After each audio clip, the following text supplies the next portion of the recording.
These items cost more than you'll make in a year. People like you don't belong here. We don't give free samples or makeup lessons to window shoppers, said store manager Adrian Hart, not to the room, but through Denia Cole, like she was fogged glass and not a woman. The words didn't fall, they lingered, bitter and metallic, while two security guards gripped her by the arms and steered her toward the doors. One final shove, a hard breath, the squeal of rubber on polished marble, she pitched forward, caught herself, straightened her spine, smoothed her sleeve as if brushing lint from Sunday best. Silence swept Maison Oral Beauty like a hymn cut short. Phones rose, a field of black mirrors, as the biggest mistake of their quarter began recording itself. Denia's flats barely scraped the marble. Her face was a study in composure, jaw set, eyes ahead, shoulders level, a choir warming its note. She did not yank free. She did not shout. Dignity, for her, was not performance, it was inheritance. Shoppers parted on instinct, forming a corridor that felt more like a verdict than a path. Some turned away, absolving themselves with a glance at the ceiling. Others leaned in, lenses widening, the red dots of recording like fireflies in a storm cellar. Keep moving, one guard muttered, fingers digging into cashmere, mistaking her quiet for consent and not strategy. Adrian stalked behind, arms folded, satisfaction draped across his face like a too bright scarf.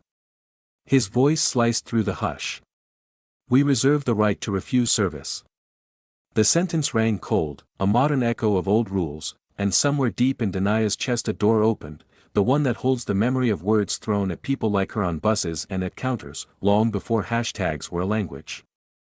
Hook within the hook, this was not the beginning of her humiliation, it was the last time anyone would mistake her silence for absence. Without turning, without granting the room even a tear to gawk at, she reached into her bag and drew out her phone.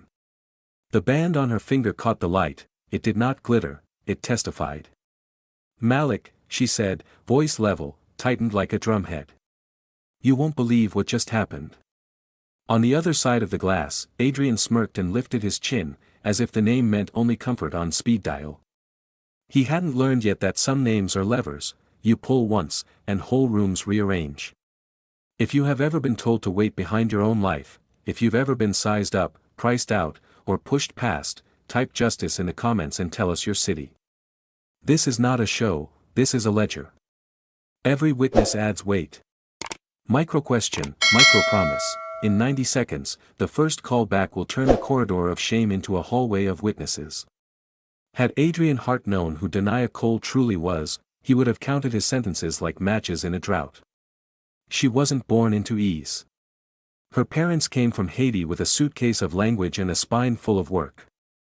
A walk-up two-bedroom in Brownsville, her father's hands smelling of steering wheel vinyl and coffee, her mother's palms scrubbed thin by hotel bleach, that was the first school. Valedictorian. Columbia on scholarship. An MBA from Wharton. Not trophies, tools. What makes her singular is not the line on a resume but the way she lets silence say more than noise. In an industry that worships logos, she remembered something older than brand, the value of a name spoken by people who paid for it with shifts and bus transfers. She met Malik at a charity gala. He was the headline, the black tech billionaire people orbit for photographs and introductions. She was the backbone, the woman keeping the lights honest and the schedule holy. He noticed first what was missing, no reach for proximity, no glass-eyed hunger for status. Their courtship stayed off stage, their wedding, small enough to hear every vow land. She kept her surname in her work. My parents gave it to me, she had told him. It carries their road. I won't let it vanish. Wealth did not make her large, character did. The room learned that today the hard way. When she stepped into Maison Oral, she wasn't thinking about net worths or reputations. She needed skin care before a gala that evening, a dinner she had organized, $50,000 a plate, proceeds pledged to the kind of scholarships that once carried her. She wore dark denim and cream cashmere, a whisper of gold at her ears. No logos. No entourage. Confidence as her signature, generosity as her fragrance.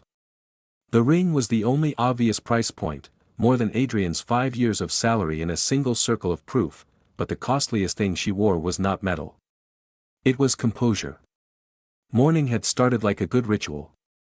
September light painted clean stripes across their Riverside drive home. At 6:15 sharp she woke, the kind of discipline that has nothing to prove. "Sure you don't want Asa to pick up your skincare?" Malik had asked, still half under a warm quilt of sleep and trust. "I choose formulas myself," she smiled. Childhood had taught her that cheap ingredients can chew through skin and dignity alike. She read labels like psalms, by habit and by love. Hair pinned in a sleek updo. Makeup barely there, a rumor of glow. Italian flats, handmade, soft as a memory but firm as a boundary. By 11:30, the town car eased to the curb, and the day said, "Watch closely, the wrong people are about to make the right story inevitable." Back in the store, a boy with spring curls lowered his phone to really see her face. An elder in a fedora unfurled a paper church fan, sending a ripple of Sunday into the climate-controlled air. Somewhere past the serum wall, a diffuser sighed out citrus, neat and artificial. Phones kept filming. The corridor remained open. Adrian breathed in as if he had conjured order from chaos. He did not notice what he had actually summoned: witnesses. Have you ever been silenced before your truth could speak? Stay. In 30 seconds, the first crack will sound, not from her voice, but from theirs. And a manager who thought policy was a shield will learn that justice is a mirror. The town car eased to the curb on 5th, and Denia waved the driver off with a small smile. "Take your lunch, Thomas. I'll call when I'm done." She stepped toward Maison Oral's facade, a sweep of glass and brushed gold, cold as a winter river and proud as a cathedral window. The door attendant in a black suit flicked his wrist and let the weight of the glass swing. He did not meet her eyes. The first soft fracture of the hour, almost too fine to hear. Inside, luxury performed itself with quiet discipline. Italian marble floors held the room like a held breath. Crystal chandeliers cast a pale honey over vitrines where serums glowed like relics. Associates in crisp charcoal moved in pairs, iPads nested in leather folios like prayer books. Their voices were low, intimate, curated. No price tags showed. How much was a dialect not spoken here? Denia paused just inside and let the space register, the temperature, the blend of bergamot and polished stone, the breath of the air handlers whispering in the crown molding. Admiration, yes, but not awe. She had walked this choreography before, more often in Miami. New York's flagship was wider, hungrier, more gold in its silence. A minute stretched, then 2. 3 women arrived in sequence, and the room reorganized itself around them with well-practiced grace. "Mrs. Vanderholt, wonderful to see you," sang an associate to a slender blonde in a Chanel tweed and a crocodile bag. "Your limited edition has arrived. Shall we open champagne while you browse?" The second, all tennis tone and curated auburn, was spirited toward the VIP suite, velvet seating, mirror preset simulating morning sun, gallery light, candlelit dining. The third, barely through the doorway in a fur worn for theater rather than weather, was intercepted with a sprint and a script. "Looking for something special? The Lorraine collection just dropped, it's everywhere on Instagram." No one met Denia's gaze. It washed past her, diverting like rain around a stone. If the neglect stung, her face did not confess it. She drifted deeper by choice, past the entry shelf of democratic luxuries, the $100 moisturizer, the $80 cleanser, toward the rear, where glass softened its edges and the lighting bent toward reverence. Here, the collection she had researched waited in hand-blown vessels, stoppers made from sustainably harvested pearls, 6 pieces, 100 sets worldwide, tagged at $5,000 for the full ritual. She read labels as if the formulas were music: rare botanicals, fermentation times, stabilizing agents that wouldn't slice skin. Her mother's allergies had taught her that beauty can betray. She would not be betrayed today. Presence bloomed behind her, not the warm orbit of service, but the colder gravity of surveillance. She turned. A tall man stood there, silver hair laid with intent, a suit sewn to flatter the angles of a life lived mostly indoors. His name tag was smaller than the others, not a label so much as a whisper: Adrian Hart, General Manager. His smile counted as one if you graded by teeth alone. "Can I help you find the exit?" he asked, tone cordial the way a locked door is polite. "This isn't a museum." The implication rang clear as the vitrines. She did not belong amid this curated quiet. She was a passerby who had stepped too far into the frame. "Actually," she said, melodic and measured, "I'm considering this collection. I have an event this evening and wanted to try the illuminating serum." His gaze narrowed. It traveled her body with the efficiency of a scanner, pausing on simplicity as if simplicity were a flaw. It snagged a heartbeat on her ring, then moved on, recalibrating it as imitation or luck. "These products require a significant investment," he said, stroking the word significant as if it might bruise. "Do you have proof of income? Identification?" "We've had issues with certain people coming in to handle items with no intention to purchase. You look like one of them." Certain people sat in the air like a trap. In another life, she might have laughed. 15 years of shopping the world, Hermes on the left bank, Bulgari under Roman light, Omotesando's calm, and no one had asked her to present her wallet before touching a bottle. "I don't carry income statements when I shop," Denia replied, a steel filament entering her voice despite her commitment to calm. "And I haven't noticed you asking anyone else today." She glanced, not pointedly but precisely, toward VIP, where the auburn-haired client lifted a flute while a consultant dabbed cream at the corner of her smile. "Are bank records part of the champagne service, or only for me?" The smile fell off Adrian's face like paint in heat. He stepped closer. His voice dropped, but the venom sharpened. "Listen," he said. "These items cost more than you'll make in a year. Are you here for handouts or Instagram photos? We're not a backdrop for your social feeds." His eyes cut to her phone in a pocket, a device suddenly charged with accusation. "Let me guess. Selfies with things you can't afford. Free samples to stuff in your bag. We don't do handouts. We don't serve broke people like you." A current ran through the aisle, not electricity, but something like it. A young clerk froze, fingers hovering over a screen. A couple in quiet shoes exchanged a glance and then made no sound at all. Somewhere by the front, a doorman's cuff clicked against a door handle, a tiny metronome no one had wound. "Hook, every insult leaves prints, watch who follows them." Denia inhaled, slow. The breath smelled faintly of citrus and the phantom of alcohol wipes on glass. She set the bottle back with care that implied ownership. "Is that your policy," she asked softly, "or your habit?" He blinked. The question chose not to fight where he invited. It stepped aside and let him stumble. "It's our standard," he said too quickly. "We have to protect the merchandise." "From hands like mine," she said, not as accusation, but as a mirror. Nearby, an elder in a fedora adjusted his paper church fan, stirring the air. A boy with spring curls lowered his phone, not to stop filming, but to see her eyes. Hook stack, witnesses assemble, language of the room shifts, and the next 20 seconds will choose which way the story bends. "Ma'am," an associate began, nervous, "perhaps we can." Adrian lifted a palm without looking. "We're done here." "Then I'll speak to someone above you," Denia said. He smiled again, the kind that thinks it's a lock. "There is no one above me in this store. Open loop, there is always someone above. In 90 seconds, the first call will find them." She glanced once more at the ingredients list, the way an artist nods to a painting before walking out. Then she turned slightly, not toward the exit, but toward the future the room didn't know it had already earned. The chandeliers hummed. The marble held steady. And somewhere, deep inside a phone that had just woken to her touch, a contact waited, not a savior, but a system she had helped build for moments exactly like this. "Stay. The corridor is about to become a witness stand."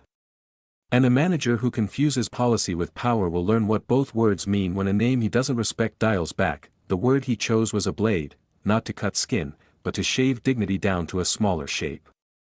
It was meant to place her, not on a rug or a chair, but beneath the threshold itself. The room stilled. Faces tilted. Some wore discomfort like a jacket they hadn't chosen, others let their mouths curl, relieved to see an outsider labeled in public by someone who sounded like authority. Denia didn't flinch. Something moved in her eyes, not fear. Calculation. The quiet, efficient kind a woman uses when she refuses to be turned into a lesson that flatters the teacher. Hook, the next option she chooses will define who owns this moment. Her mind lined up paths like train tracks. Leave, and keep her peace. Ask for ownership, and be told to email a form. Raise her voice, and feed the algorithm for a day while the world forgets by Tuesday. Purchase everything and teach a private correction no one hears. But the principle was louder than the purchase.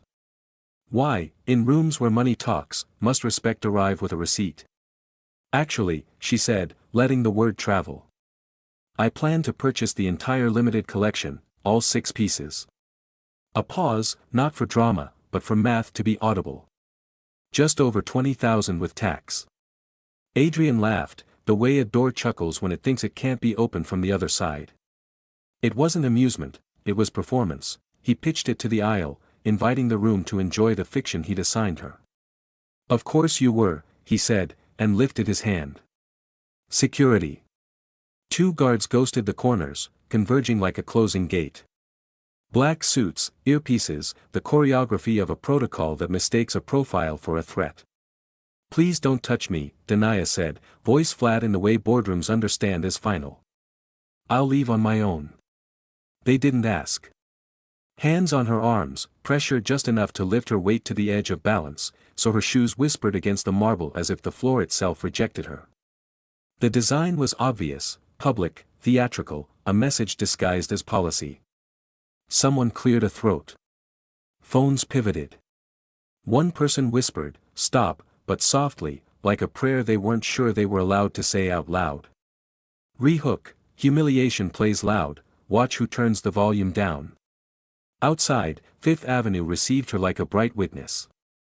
She caught herself, restored the line of her shoulders, smoothed a sleeve that did not need smoothing. Then the phone. Behind the glass, faces watched, waiting for the usual, a cab call, a friend, a tremor, a storm. Malik, she said, and though her breath trembled, the tremor wasn't fear. It was controlled voltage. I'm all right. Shaken. Don't do anything rash. She listened, eyes on the gold letters of the logo, which suddenly looked less like a brand and more like a verdict the store had written on itself. Maison Oral, Fifth Avenue. The manager is Adrian Hart. I'm going to walk. I'll have Thomas get me on 57th. Adrian's reflection smirked in the glass, a small man enlarged by a pain. What he couldn't hear, what he could not imagine, was the life on the other end. A man who had built a platform that carried millions of voices, and who loved one voice more than all of them, because it called his name like a future he promised to deserve. Her steps were even. Head high. The city moved around her, indifferent and exact. Behind her, Adrian returned to an office that mistook itself for a command center. He congratulated the mirror for keeping standards. He did not see the phones. He did not hear the way a story can harden when it clicks into a shared shape. Hook, press record. If this has happened in your city, type the street in the comments. Not for spectacle, for the ledger. Names matter when policies pretend they are neutral. The private elevator sighed open into their home, a quiet world with glass that swallowed skyline and released it as calm. Warm neutrals and clean lines, luxury that didn't need to say its own name. Denia stepped in and found Malik pacing, phone to ear, free hand carving the air, not as a titan but as a husband assembling a response quickly enough to keep from breaking something. I don't care what their projections say, he told someone, voice contained but charged. I want the parent entity identified in 60 minutes. He hung up at the sight of her, crossed the room in 4 long strides, and folded her into breath and bone. For a beat, the empire waited in the hall. My team's inside their corporate shell, he said softly, hands framing her face like it was the only thing in the room that could not be replaced. Thomas called me. He saw. They put me out, she said, measured, precise. In public. Because of my skin. The words fell not as complaint, but as record. It isn't the first time, she added, crossing to the kitchen for water, giving her hands a task that would not shake. And likely not the last. It should be, he said, not as demand but as verdict. Hook, love is not just a shelter, sometimes it is a lever. He drew a tablet across the counter. A corporate org chart bloomed, lines like veins mapping a heart that sold face creams at a price most faces never see. Maison Oral is a subsidiary, he said, tapping. Parent is Aurelian Holdings. Majority stake is split between a private equity fund and a fashion group in Milan. Flagship leases are managed by a REIT out of Boston. He breathed. There are 3 doors we can knock and 2 we can buy. Not yet, she said. If you buy first, they apologize to you. I want them to understand they owe it to people like me. Not to you. He nodded, absorbing the direction like a plan. Then we escalate the right way. Documentation. Witnesses. Policy. And if they offer a settlement to hush it, we convert it into scholarships in your mother's name. She closed her eyes at that, the syllables of her mother's name like cool cloth on a hot day. Make them say it out loud, she whispered. That what they did is a pattern, not a mistake. Already on it. He slid a file across, timestamps, video links. The clip circulating. A teenager at the door had a perfect angle. He tagged local press. There's a councilwoman who has been pushing for retail profiling hearings. My comms lead is on her calendar in 20 minutes. Re-hook, the room widens, it was never only about a counter and a bottle. It was about a pattern that prefers not to see itself and the people who will hold up the mirror until it does. He caught her hand. You lead, he said. I follow. We move at your speed. She squeezed back, a decision settling between them like a laid brick. Tomorrow morning, she said. We go back. With witnesses. With a lawyer. With a pastor if he'll come. In the meantime, we walk. We let the city see that we are not hiding. From the street below, faint as a radio left in another room, rose the sound of a choir practicing somewhere. A hum first, then a line of harmony finding itself. She smiled, small and real. Hear that? He listened. I do. Good, she said. Because when we stand, we won't stand alone. Cliffhanger, tonight, a hashtag becomes a headline. Tomorrow, a counter becomes a hearing. Stay. The glass that turned her away will learn what happens when a mirror refuses to forget. Following her is the point, Malik said. We have resources. We use them to make sure the next woman isn't walking out alone. Their rhythm in that moment told their whole story, no command, no compliance, just 2 people who built a life by arguing toward the same truth. Power did not tilt the room, love leveled it. Hook, this isn't a rescue, it's a strategy with her name on the blueprint. I'm going to make that manager answer for his prejudice, Malik added. This is accountability. This is justice. It isn't just about you, Denia. How many have they humiliated who don't have our reach, our voice, who had to swallow it and keep moving? The question hung, a bridge between past and present. Denia saw the old bruise beneath his certainty, the 14-year-old Malik shadowed by store security, the cashier asking his mother if she could afford what she had already counted, the generational ache money cannot bleach out. What exactly are you planning, she asked, reading his face not to stop him, but to tune the mission. His phone buzzed. He glanced down. Talk to me, Marcus, he said, switching to speaker so the room could hear together. We unpacked their corporate stack, came the counsel's voice, all gravel and precision. Maison Oral sits under Pinnacle Luxury Group. They're public, tightly held. Vulnerability noted, they missed last quarter, guidance is soft. If we move hard, we can take a controlling interest within days. How fast? Malik asked, eyes on Denia. If we light the fuse tonight, we can cross majority before they open in the morning. Board won't see it coming. Do it, Malik said. And Marcus, absolute discretion. No one knows we're in the walls until I decide. He ended the call. Denia's expression held 2 truths at once, agreement with the destination, friction with the route. Buying a company to punish one manager feels blunt, she said. I want change that outlasts the headline. He took her hands, thumbs warm at her wrists. Not punishment. Transformation. That brand learned exclusivity as a trick. We teach them dignity as a discipline. Hook, vengeance is fast, reform is heavy. Which makes history? She considered, the analytic hum beginning beneath her calm. You're not burning their sign, she said. You're taking the keys. And then we teach the house different rules. Exactly. We fire anyone who made you small, and we hire people who build the opposite. He exhaled, a promise instead of a plan. Somewhere in the building, the elevator ticked, a quiet metronome for the next move. Do you think buying control is the right play? If you were in their shoes, what lever would you pull first? Drop it in the comments, then watch what happens when a policy meets a mirror it can't avoid. Hook to audience participation doubles as a timer for the next beat.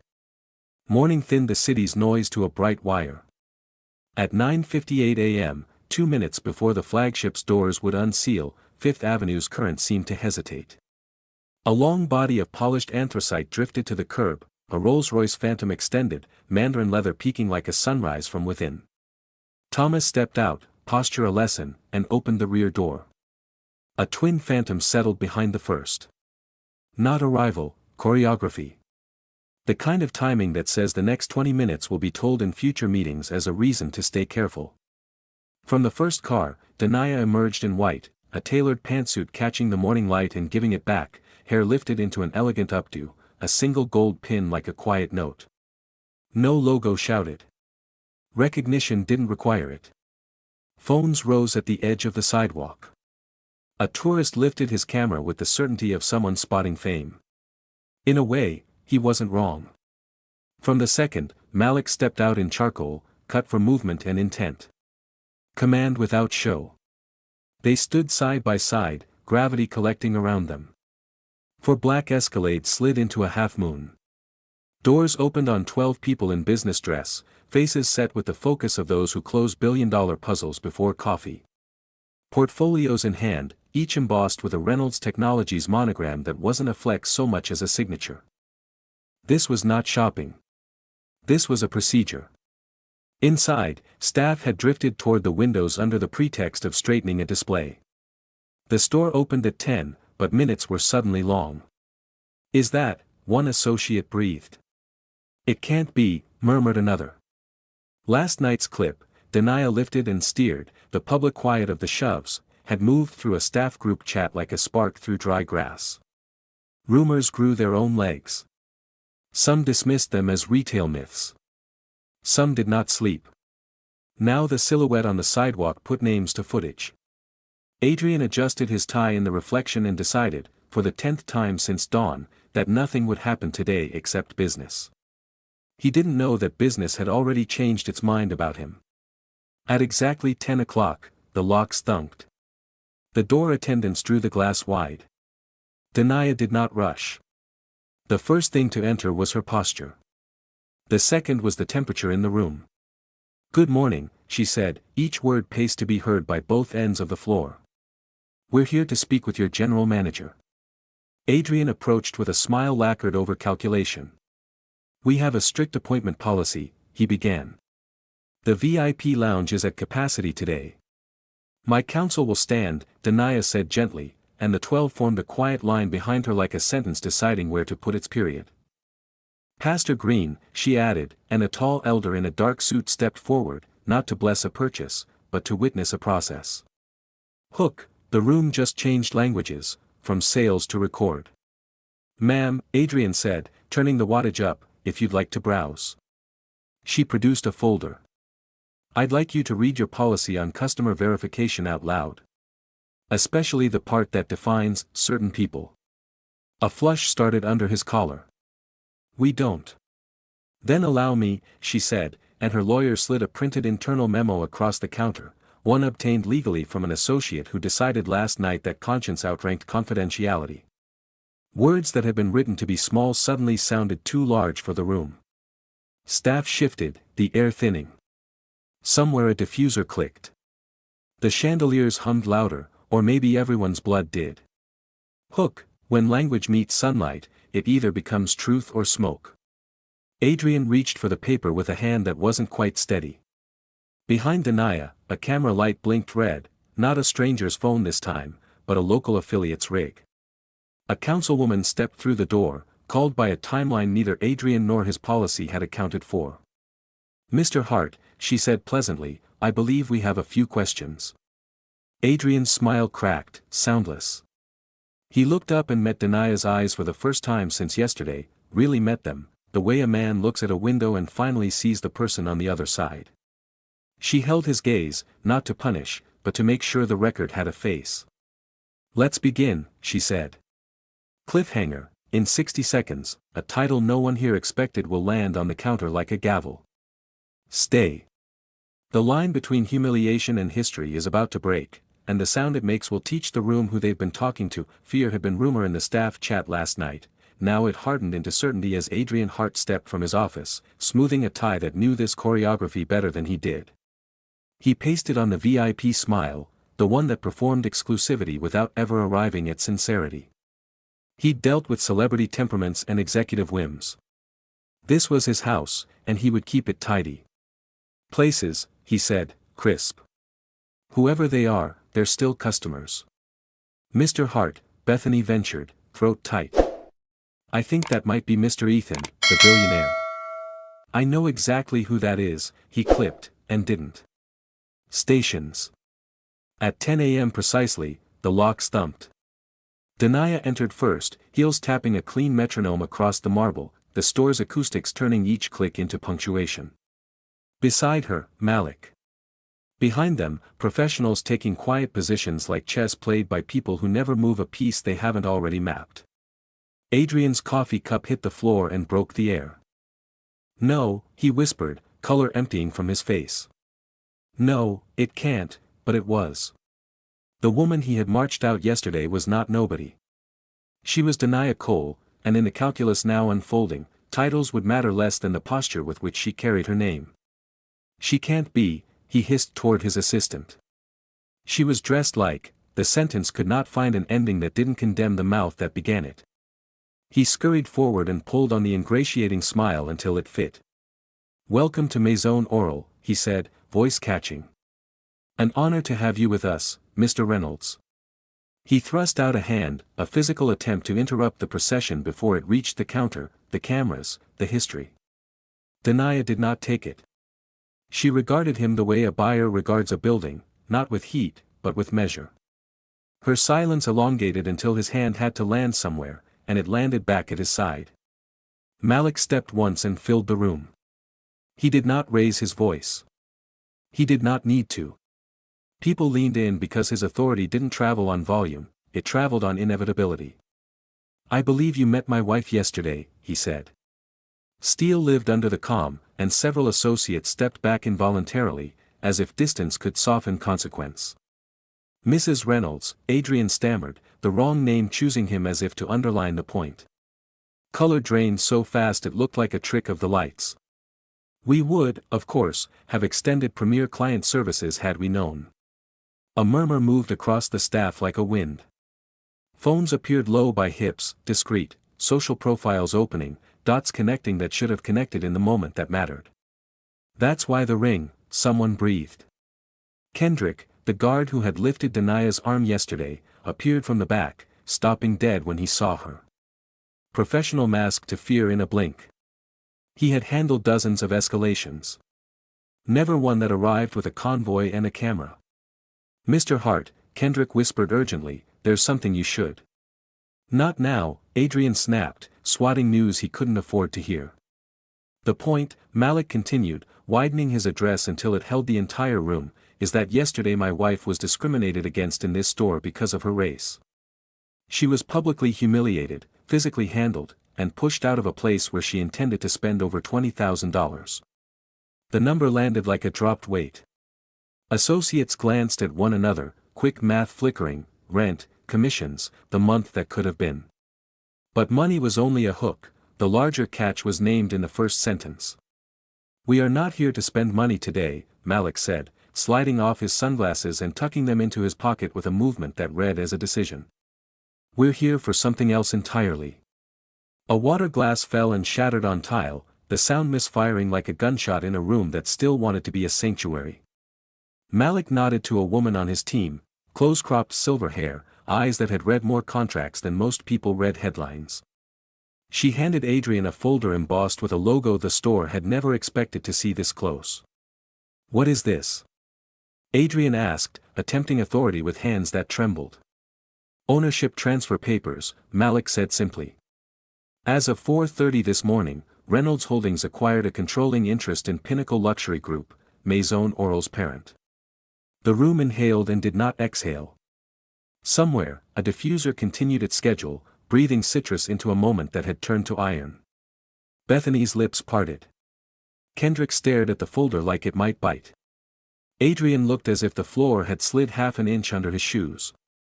Effective immediately, the silver-haired counsel added, voice like a gavel wrapped in velvet, operational oversight flows through a special committee appointed by the new majority. Interim directives are enclosed. Please acknowledge receipt by signature. What? Adrian began, and the word fractured. You didn't just shame a woman, Denia said at last, her voice carrying without strain. You mocked justice itself. The sentence cut cleanly. It wasn't loud, so no one could pretend they missed it. It didn't ask for apology. It named a crime of culture in a store that sold surface care. A door opened. The councilwoman stepped inside with a staffer and a local crew. Good morning, she said. We're convening an on-site inquiry into discriminatory retail practices under city ordinance. Mr. Hart, we'll need a statement. Adrian's smile failed outright. He lifted his eyes to Denia and, for the first time, saw not a problem to be managed but a person to whom he would answer. This was the moment glass stopped being barrier and became mirror. In addition, Malik said, we are instituting immediate policy reforms. There will be a posted customer bill of rights. There will be a third-party audit of verification protocols. There will be training developed with community partners. There will be consequences. Phones caught every word. The store's own cameras did, too. A pastor stepped forward, Pastor Green, and rested a hand lightly on the counter, not to claim territory, but to sanctify truth spoken plainly where harm had been done. Mr. Hart, the councilwoman's aide said, please accompany us to the VIP lounge. Kendrick finally managed, sir, and handed Adrian a second document, an HR complaint on his desk from last month, ignored, detailing language that sounded too much like yesterday to be coincidence. Hooks cascade, the paper trail exists, the press is present, ownership has shifted, policy is being rewritten where the wound occurred. The story has moved beyond one man and one store. Denia turned slightly, catching the eyes of the younger staffer whose fingers had hovered over the screen the day before. Thank you for staying, she said softly. Witnesses save lives. Cliffhanger into systemic exposure. In the next beat, numbers and names will stitch this moment to a map older than any lease, and the city will decide whether this is another Selma echo or something greater. Stay.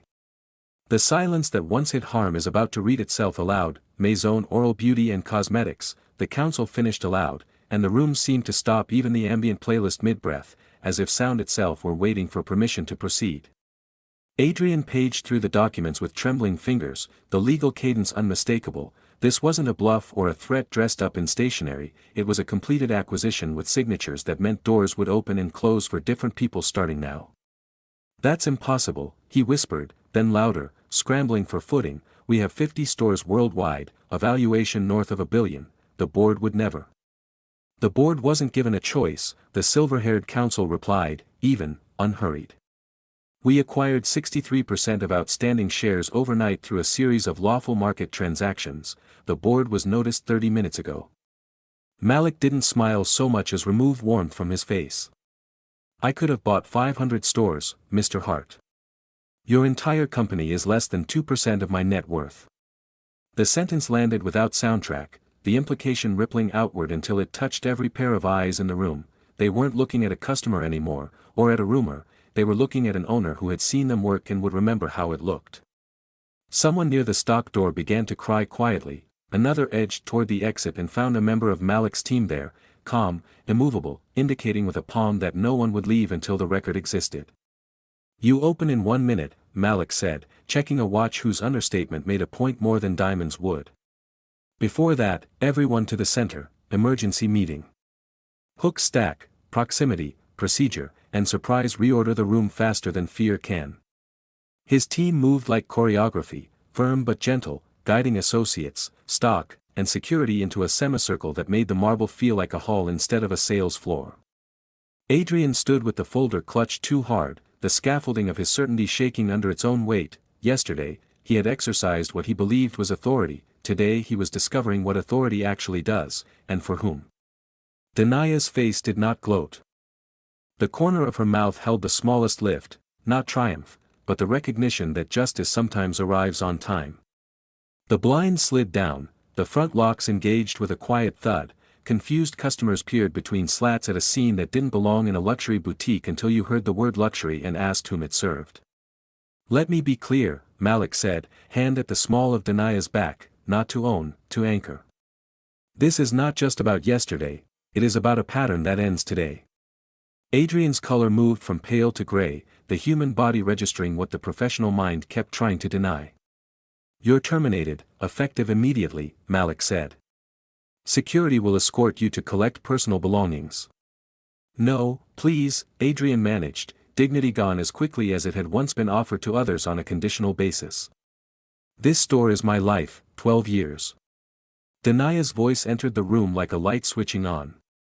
12 years of sizing people by silhouette instead of by soul, she said. 12 years deciding who belongs based on prejudice you called policy. The staff didn't move to rescue him. Yesterday they had followed his example, today they were learning his example had a cost. Display cases slid back, rows of chairs appeared, a projector hummed awake, a podium waited. This wasn't a town hall, not exactly, it felt older than that, like the first meeting after a bad tradition is finally named. Malik stepped to the podium, not enraged anymore, precise. "For those who don't know me, I'm Malik Cole," he said. "As of this morning, I am the majority shareholder of Pinnacle Luxury Group, which makes me your employer. Before we discuss the future, we need to account for the past."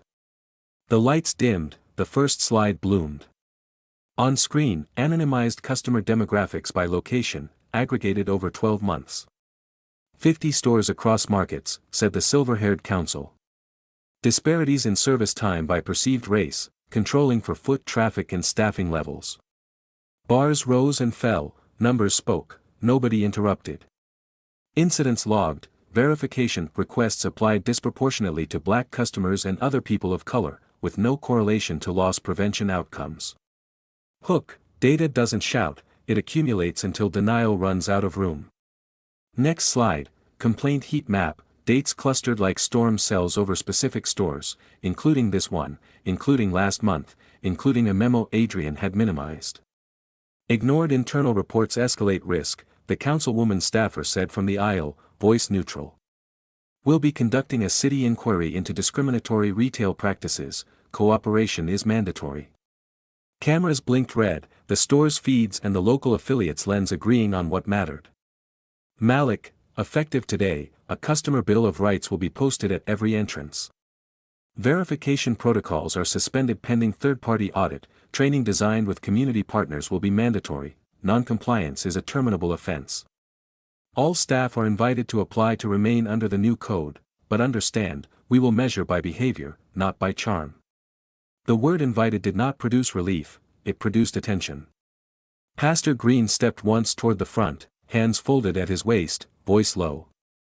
We'll open with a moment not of silence, but of truth, he said. Name what happened yesterday, a woman was profiled, manhandled, and shamed. Name what happens next, repair. The room did not bow, it breathed, in a way that made breath sound like agreement. Hook, language turns rooms, so does witness. Adrian, seated now, stared at the slide that showed his store in color he did not like. I didn't know, he said, to no one in particular. Denaya turned, not cruel. Your not knowing lived very loudly in our bodies, she said. We carry what you refuse to read. The line didn't accuse only him, it addressed a system that writes itself as neutral and performs as gate. The council clicked to a compliance checklist, posted signage, appeal process for denied service, third-party hotline, quarterly publication of anonymized incident counts. This is how we make it measurable, she said. Stories brought us here, numbers will keep us from returning.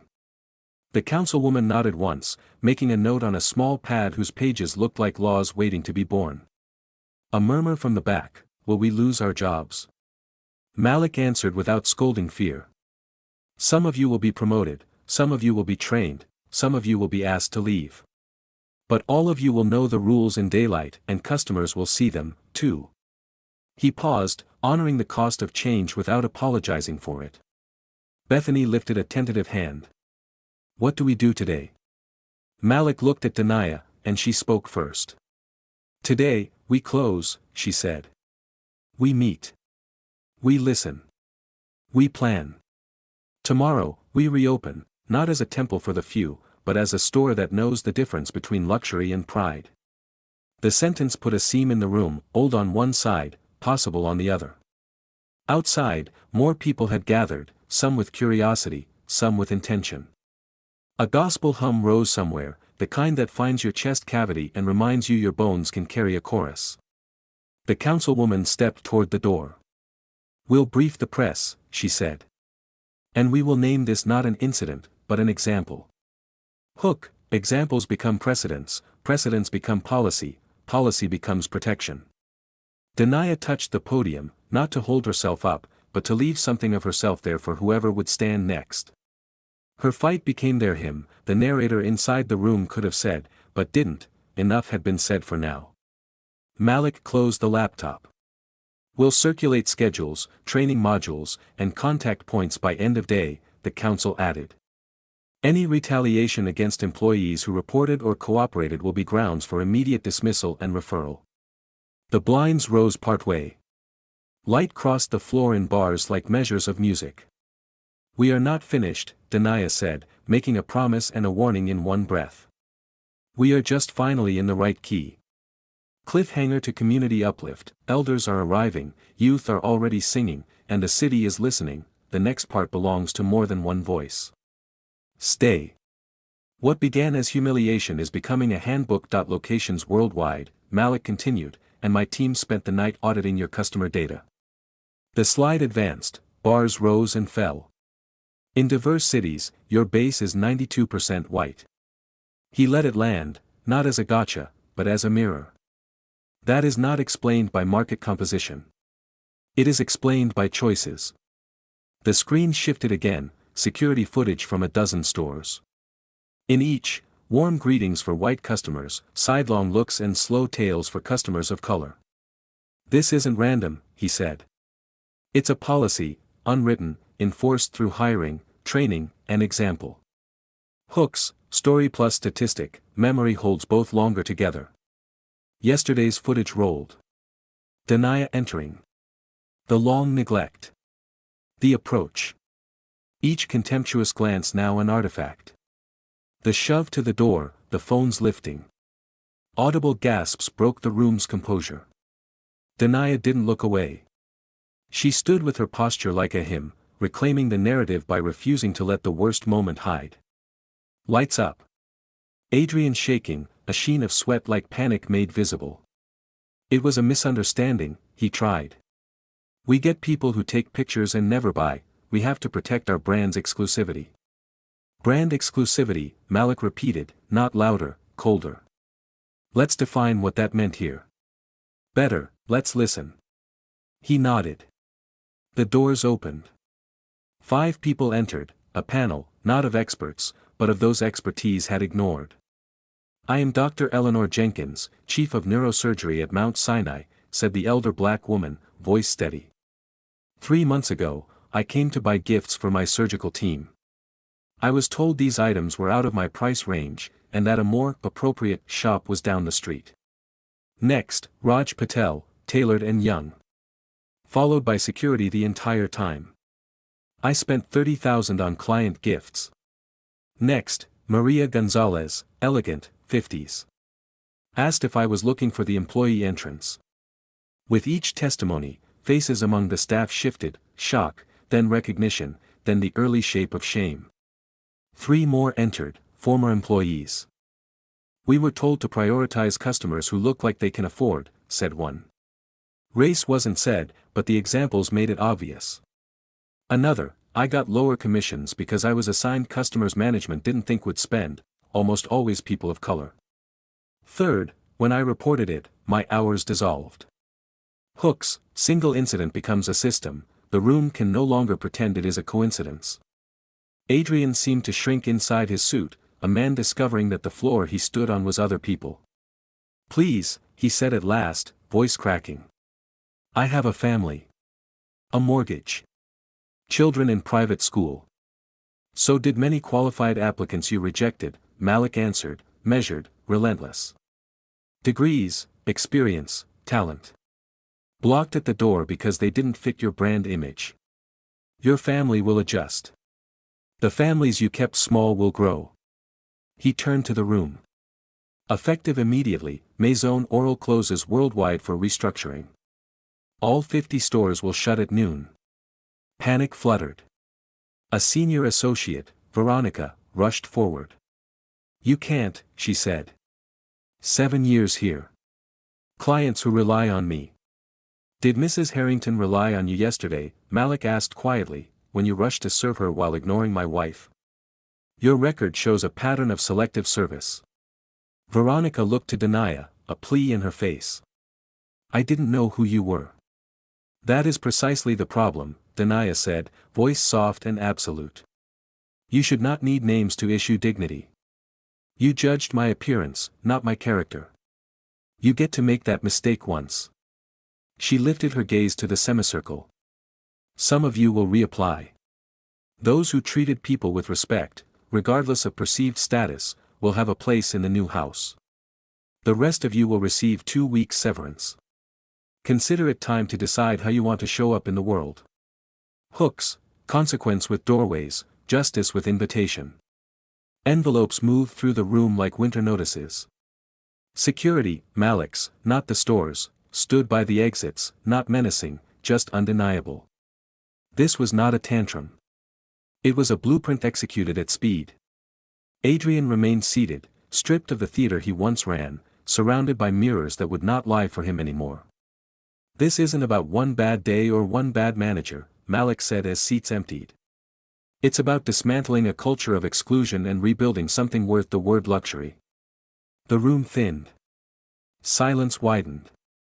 In the center, Denia stood among bottles that promised beauty while the building had practiced ugliness.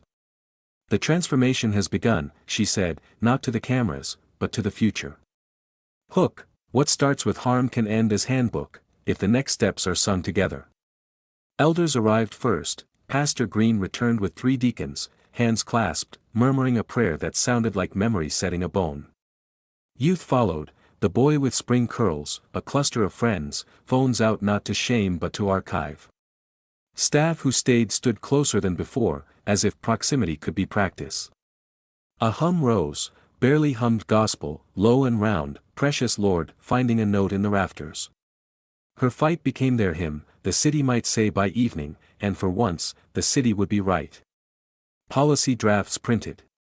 The Customer Bill of Rights posted in the vestibule. A sign on the door read, closed today. Opening tomorrow to everyone. The councilwoman addressed the press, we will pursue an industry-wide review. Retail profiling is a public harm. Today is precedent. The cameras caught her pen as she wrote a date in her book, a small law already breathing. Hooks, precedent policy, policy protection, protection practice.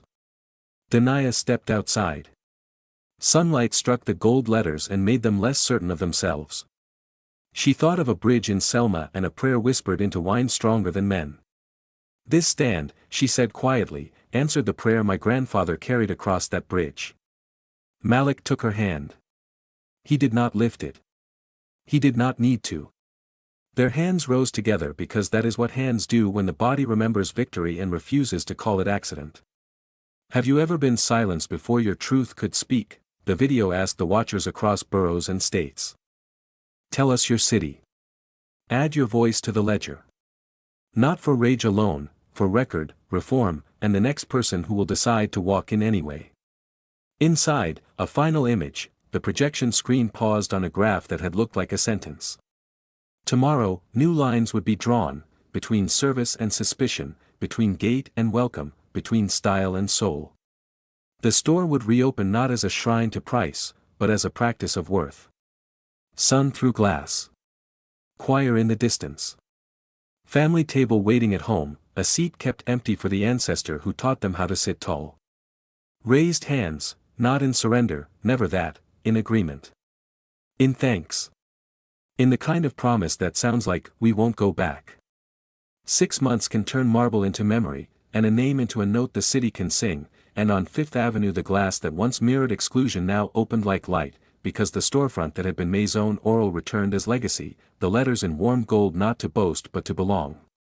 Crowds looped the block, elders with church fans tucked in totes, teens with cameras steady, editors craning for angles, not to capture scandal but to witness reform, because a reopening was easy but a remaking was rare. Hook, this is not another launch, this is a ledger turned right side up, and ledgers change how people walk. Denaya stood at the center, no longer the customer lifted by elbows but the creative director whose posture had become policy, and the press learned quickly that her voice had not come to decorate a brand but to define a standard. We're building luxury without exclusion, she said, and the phrase didn't float, it landed, because quality without gate is not a paradox, it's design. Ribbon cut, doors breathed, the interior kept beauty and removed intimidation, cases low enough to lean on, tags visible enough to trust, and silence tuned from hush to welcome. Staff stood in hues and histories that looked like the sidewalks outside, name tags listing not only names but languages spoken, Creole, Spanish, ASL, Yoruba, each a hand extended before price enters the room. Hook, connection precedes commerce, and when that order holds, dignity scales faster than margins fall. Across town, in fluorescent air, Adrian wore a red vest that taught his mouth new shapes, yes, ma'am, 16 shades, samples gladly, and the camera in the mind of the city recorded the irony without sneer because consequence isn't comedy, it's curriculum. Behind the floor, training replaced tradition, unconscious bias taught with role-play and data, reflection logged as rigor, every level seated in the same chairs so hierarchy could listen instead of lecture. Luxury has long defined value by keeping people out, Denaya said to a new cohort, we will define it by letting people in well, and the pens in their hands paused because redefinitions that stick ask the wrist to slow. Hook, when a word as old as luxury learns a new verb, include, the inventory changes from product to practice. In the office above, Malik took a rare interview and pointed to the floor like a thesis proven daily, legacy is not a slogan but an inheritance in motion, and every business leaves a mark, so choose the shape. Reports matched the rhetoric, 6 months in, revenue stood up 34% over the prior banner, diversified traffic without losing high-end spend, because dignity did not lower price, it raised participation. Hook, numbers do not weep, but they do testify, and the balance sheet can evangelize faster than a speech when it says inclusion pays. Headlines wrote what history had been waiting to read, first black-owned global luxury retail chain, not as a token in a parade but as a precedent in a sector that had called itself timeless and confused that with changeless. Competitors scheduled quiet meetings about audits and signage and training, and some called it PR, but the staff who used to whisper warnings called it breath. The councilwoman returned, not with microphones this time but with a pen to note compliance dates met, because precedent becomes policy when the calendar cooperates.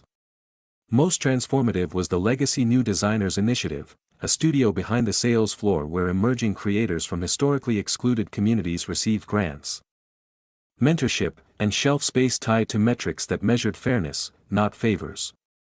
Hook, pipeline is not magic, it is scaffolding with names, budgets, and calendars, and when you build it in the open, talent finds stairs instead of walls. On weekends, the studio hosted public critiques with elders from the craft reminding young hands that mastery and mercy are cousins when stitched well. On the main floor, a customer bill of rights lived beside the entrance in font big enough for eyes that had lived a while, declaring verification limits, appeal channels, and a number to call that didn't route to the store, because oversight must be outside to matter. Quarterly summaries posted anonymized incident counts and resolution times, and shoppers read them the way church mothers read programs, carefully, approvingly, with a side eye that promised someone would hear if the numbers lied. Hook, transparency is tenderness in a system that once hid its hands, show the bones, and people will trust the body. In a back hallway hung a photograph of a bridge in Selma, not to borrow glory but to keep time, and under it a line Denia wrote in her careful hand, "We answer prayers with process, so the answer lasts." Youth gathered there after shifts, fingers tracing the faded rail in the image, understanding that some walls are taught by pictures that do not blink. Elders brought sweet bread to trainings, sat in the back, hummed under their breath, and corrected no one, because the hum itself corrected the room. One afternoon, Dr. Jenkins, the neurosurgeon who had been misjudged, returned with her team, and the clerk who greeted her did not know that history stood before them, which was the point. "Welcome," they said, offering water, mirrors, time, and the doctor smiled, the kind that unties something old without ceremony. Hook, repair is not a headline, it is the third visit where no one has to remember why fairness feels unusual. Veronica reapplied and returned after training, now leading accessibility initiatives that made testers out of skeptics, and her commissions rose alongside her patients because the room she learned to hold made people linger and buy. Kendrick joined the Security Vendors Bias Council, writing protocols that began with de-escalation and ended with apology pathways, a sequence that kept more hands at their sides. The boy with spring curls interned in the studio and launched a small line of bombs named for his grandmother's garden, and the shelf tag told that story because products with memory sell slow and steady and right. "Have you ever been silenced before your truth could speak?" the channel asked again at the 6-month mark, and the comments filled with cities and bridges and counters, and someone wrote, "I wasn't silenced this time," and the thread under that grew like ivy. Malik closed the day's book, and Denia set 2 plates at the table, greens simmering, cornbread warm, light through the window finding the ring that had once flashed in a pane as a dare, and now rested as a receipt stamped paid in full. Hook, justice tastes like home when the stove is on and the news can stay off for a night. "This stand answered the prayer my grandfather whispered on the Selma Bridge," Denia said softly, and the room did not need to ask which prayer, the air knew. Outside, a choir rehearsed in a church that had prayed for less than this and received more, and hands rose not for surrender but for agreement, a congregation of self saying yes to a future they recognized because they built it. Legacy glowed on the facade, not as a boast but as a benediction, and inside, dignity was no longer a concierge perk but the floor itself. Above the flagship, the studio lights were warmer than office lights ever are, and the walls held sketches, swatches, and jars with handwritten labels that smelled like memory.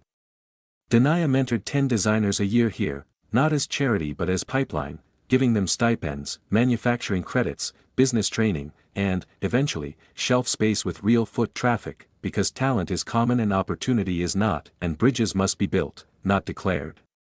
"Talent exists everywhere," she would say at orientation. "But access doesn't.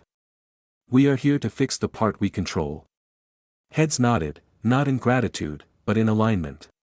Among the first cohort was Bethany, the associate who had tried to slow yesterday's harm, now carrying a small line of skincare inspired by her Jamaican grandmother's recipes, the labels telling origin as carefully as they listed INCI names. Her display sat near the entrance, not hidden in the back, because early courage deserves good light. On a quiet Tuesday, a young woman walked in, neat clothes, careful step, the look of someone counting costs silently. In the old room, she would have been shadowed. In this room, she was greeted by name only after she offered it. She paused by a serum, hope and math doing their tug-of-war. Denia approached without her title in front of her. "That one changed my skin," she said, a smile that didn't sell so much as see. "Let me send you home with a sample, decide with your face, not your fear." The conversation that followed wasn't about conversion rate, it was about a life, chemistry classes at night, a mother's eczema, a dream of a lab coat with a badge that didn't say intern. At the door, Denia handed her a brochure. "You said chemistry. We're recruiting formulators with new eyes. Consider applying." A nod, a thank you that sounded like a promise, and she left lighter than she came. Hook, the best sale is an invitation to purpose, it returns interest for years. Evenings ended with a circle. Staff gathered for reflection the way choirs gather to tune. "True luxury isn't what you own," Denia would say. It's the room you make for others to shine. Today, who did you help shine? Answers came: a translator's assist at checkout, a chair fetched before it was asked for, a manager who stayed quiet long enough to hear a new idea land. Practice, not perfection; growth, not performance. Numbers on paper proved what hearts had already learned. Workforce: 73% people of color; leadership: 68% women and minorities; employee satisfaction: 92% positive; customer mix now mirroring the cities beyond the doors. Revenue up across metrics, not in spite of inclusion, but because of it, a fact that traveled quickly to boardrooms where ethics only stood up when profits did.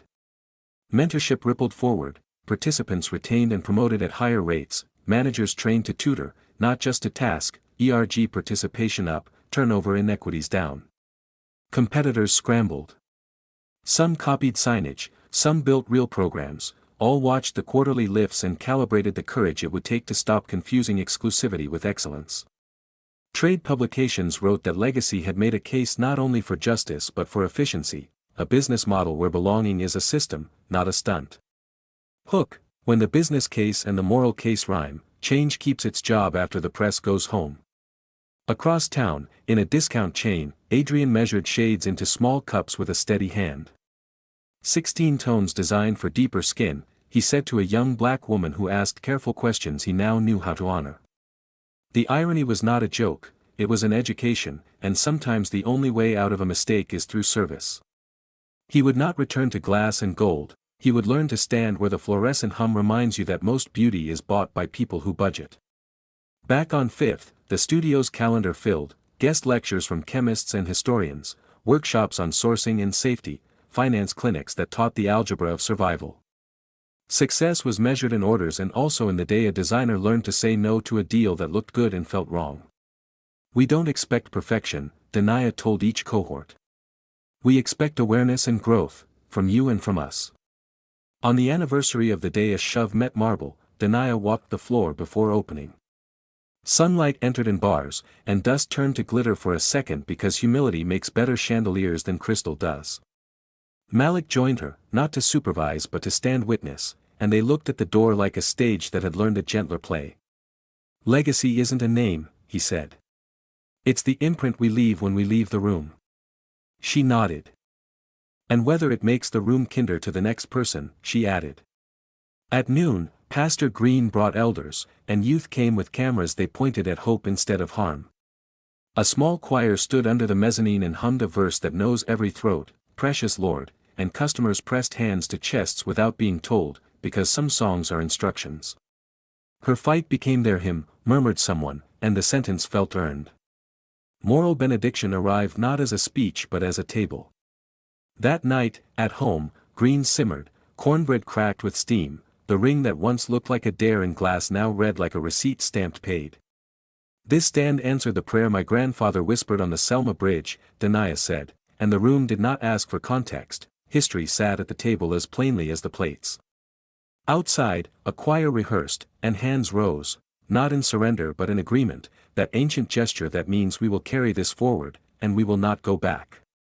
NCTA, placed where conviction is warmest. If this story carried something worth keeping, add a city in the comments, add justice to the ledger, and pass it to one person who needs to remember that reform is possible. For more legacies, tap subscribe and turn on reminders. New chapters premiere Sundays, with behind-the-scenes studio tours and designer spotlights midweek.